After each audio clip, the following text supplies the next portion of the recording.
Сіздің табысты болуңыз сіздің өз қолыңызда.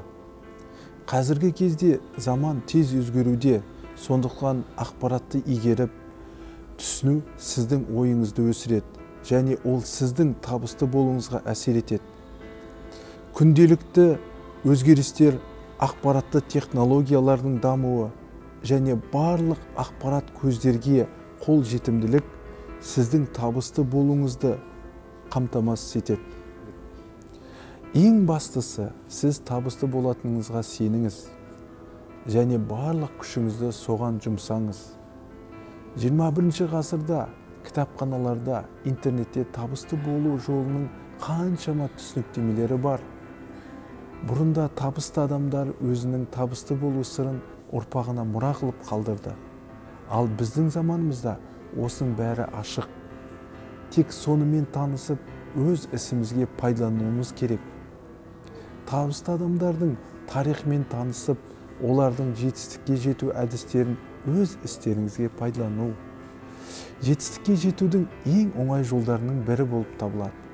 Егер сіз табысты болғыңыз келсе, табысты адамдарды еш уақытта сынамаңыз. Өйткені сіздің сыныңыз табысты адамға ешқандай әсер бермейді. Ол өзінің жақсы өмірін сүре береді, ал сіз өзіңіздің теріс көзқарасыңызбен қарабет болып артта қаласыз.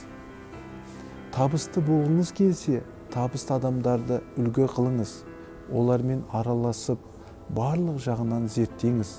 Сонда олар да сіз сияқты адам екенін түсінесіз.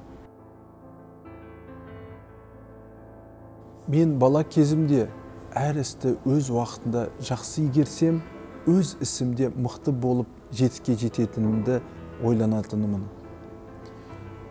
Бірінші, мектепте жақсы оқу, бос уақытта спортпен айналысу және үй шаруашылығына көмектесе отырып, сауда-саттыққа араласу.